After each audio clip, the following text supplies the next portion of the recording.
अस्सलामुअलैकुम नाज़रीन, मैं हूँ महफूज़ अली और आप देख रहे हैं हमारा YouTube channel Islamic facts. Thumbnail देखकर आप तो समझ गए होंगे कि आज की वीडियो का जो है क्या मौजू है। नाज़रीन, आपके सामने जो है आप देख रहे हैं, ये है, इनको तो लगभग हर कोई जानता है, हमेशा ये विवादों में रहते हैं। इनका नाम वसीम रिजवी है और हमेशा से ये विवादों में रहे हैं और हमेशा विवादित बयान देते हैं इस्लाम के ख़िलाफ़, जमात के ख़िलाफ़ और भी बहुत सारे मदरसों के ख़िलाफ़, मस्जिदों के ख़िलाफ़ बहुत सारे हमेशा बयान देते रहते हैं। उनके लिए हमेशा में चर्चे में रहते हैं। तो चलिए वीडियो को शुरू करते हैं और देखते हैं और जानते हैं इसके बारे में। आखिर ये वसीम रिजवी कौन है? ये वही वसीम रिजवी है जिसने all India Muslim personal law board को एक आतंकी संगठन बताया था। बाबरी मस्जिद के बारे में इसने कहा था कि हिंदुस्तान की ज़मीन पर कलंक है बाबरी। और तीसरा जो है, इसने कहा जानवरों की तरह बच्चे पैदा करना देश के लिए ख़तरनाक है। ये मुसलमानों के बारे में कह रहे हैं। चौथा जो है, इसने कहा यूपी में मदरसों को बंद करने की मांग जो है इसने उठाई थी। और ये मौलाना साद साहब हैं जिनके बारे में इन्होंने कहा था कि मौलाना साद साहब के ख़िलाफ़ हो देशद्रोह की कार्रवाई कोरोना के वक्त पे। उसके बाद इन्होंने कहा कि मौलवियों का कारोबार बना मदरसा, मदरसे को भी इसने नहीं छोड़ा। एक फ़िल्म आई है जिसका नाम है राम जन्मभूमि, इसे वसीम रिजवी ने बनाया है। मैंने जितने भी तस्वीरें आपको दिखाई है ये सारी की सारी सोशल मीडिया के प्लेटफॉर्म से ली हुई है। मैंने किसी को भी कट को भी पेस्ट करके नहीं बनाया है, बल्कि मैंने सोशल मीडिया के प्लेटफॉर्म से कहीं ना कहीं से इस तस्वीरों को जो मैंने उठाया है।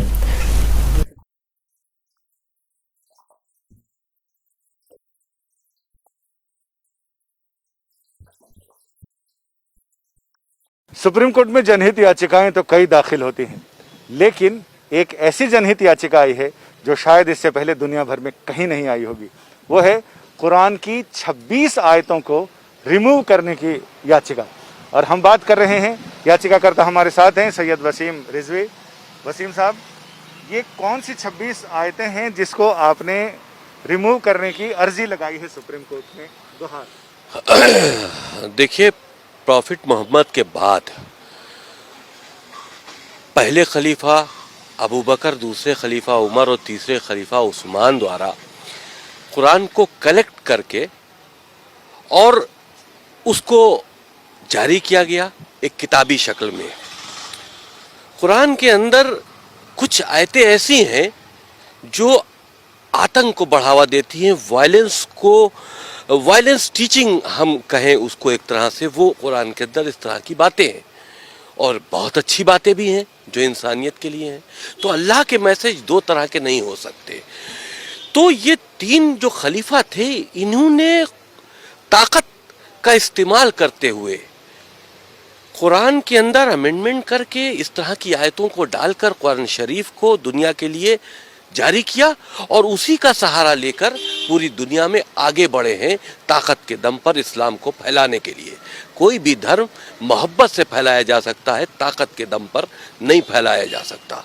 और इस वजह से आज इस्लाम को फैलाने के लिए जो कुरान के अंदर अमेंडमेंट किए गए थे, जो इस तरह के मैसेजेस डाले गए थे, जो वायलेंस को बढ़ा रहे थे, जो जुल्म व ज़्यादती कर रहे थे, आज उसका फ़ायदा आतंकवादी उठा रहे हैं।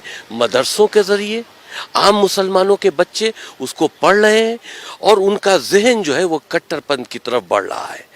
तो ये बहुत नुकसानदेह, बहुत सी ऐसी बातें हैं जो हमने अपनी पहल में लिखी हैं, लेकिन क्योंकि अभी हमने PIL दाखिल की है, कोर्ट में पेंडिंग है, वो बातें हम खुलकर नहीं बता सकते।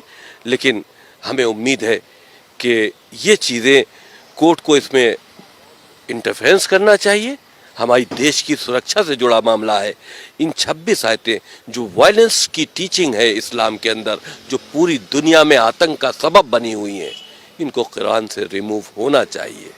आपको लगता है कि कोर्ट ऐसे संवेदनशील मामले में, जिसमें एक फेथ से जुड़ा हुआ मामला है, उसमें मुदाखलत करेगा? ये मामला फेथ से जुड़ा नहीं है। फेथ से जुड़ा हुआ होता है इंसानियत का मामला। किसी का कत्ल कर देना फेथ से जुड़ा मामला है। आप अगर इसको फेथ से जोड़ लेते हैं तो हमको इजाजत दीजिए कि हम काफिरों का कत्ल कर दें। तो ये फेथ से जुड़ा नहीं है, ये वायलेंस टीचिंग है। ये एक तरह से आतंकी गतिविधियों में मुसलमान बच्चों को लिप्त करने की बात है और उसका सहारा कुरान मजीद से लिया जा रहा है। बहुत सी अच्छी बातें हैं कुरान मजीद में। हम तो कहते हैं कुरान मजीद को हम बैन करने की बात नहीं करते, उसके अंदर जो वायरस खलीफाओं ने डाला है इस्लाम को आगे बढ़ाने के लिए ताकत के दम पर, उसको रिमूव करो, क्योंकि आज उसका गलत फायदा उठाया जा रहा है और मुसलमान बच्चों को आतंकवाद की तरफ लिया जाया जा रहा है। तो आपको लगता है कि जो किसी जमाने में इस्लाम की ताकत के बल पर इस्लाम को फैलाने की बात की जा रही थी, आज वही इस्लाम को कमजोर कर रहा है? जो बुनियादी शिक्षाएं हैं इस्लाम की इंसानियत के भले के लिए, जाहिर सी बात है जिस वक्त ये कुरान के अंदर अमेंडमेंट करके इस तरह के अल्लाह के नाम से मैसेजेस डाले गए जो हमने चैलेंज किए हैं, उस वक्त तो उनका मकसद यही होगा कि हम इसको अपनी ताकत से जोड़े। अल्लाह के मैसेज के नाम पर जिहाद क्या है? ये उस वक्त जिहाद था कि इस्लाम को फैलाना था। आज वो जिहाद का गलत इस्तेमाल हो रहा है, आतंकवादी जिहाद का इस्तेमाल कर रहे हैं। तो उस वक्त तो इस्लाम का दायरा बढ़ाने के लिए ये काम किया गया था, लेकिन आज इस्लाम उसी से बदनाम हो रहा है। हमारे साथ सुधाकर द्विवेदी जी हैं जिन्होंने ये सारी पिटीशन ड्राफ्ट भी की है और इसके बारे में इनके तकनीकी पहलुओं पे बात करते हैं कि इसमें आपने इसको संवैधानिक की जो मूल भावना है, जिसमें देश के खिलाफ हमला या देश पर हमला, देश की संप्रभुता, एकता और अखंडता पर, उसके साथ आपने देखिए, जो हमारा संविधान है वो प्रत्येक नागरिक को जो है प्रोटेक्शन देता है। तो उसी प्रोटेक्शन में जो है कोई भी ऐसी टीचिंग नहीं हो सकती जिससे कि आतंकवाद की पढ़ाई हो, जिससे कि आतंकवाद को एजुकेट किया जाए। तो ऐसे किसी भी धर्म में, ऐसा नहीं कि केवल मुस्लिम धर्म में, किसी भी धर्म में इस तरीके की कोई भी टीचिंग हो तो उसको चैलेंज किया जा सकता है। और हमारा संविधान इस चीज़ का अधिकार देता है कि अगर देश के खिलाफ कोई प्रॉक्सी वॉर के लिए कोई टीचिंग हो रही हो, चाहे वो स्कूल एजुकेशन हो या किसी भी तरीके की एजुकेशन में हो, तो उसको रिमूव करने का हमारा राइट है। और दूसरा है कि इस्लामिक आतंकवाद इसमें सबसे ज़्यादा आगे जो है रहा है शुरू से पूरे विश्व में, और उसका सबसे ज़्यादा भुक्तभोगी जो है वो हिंदुस्तान रहा है।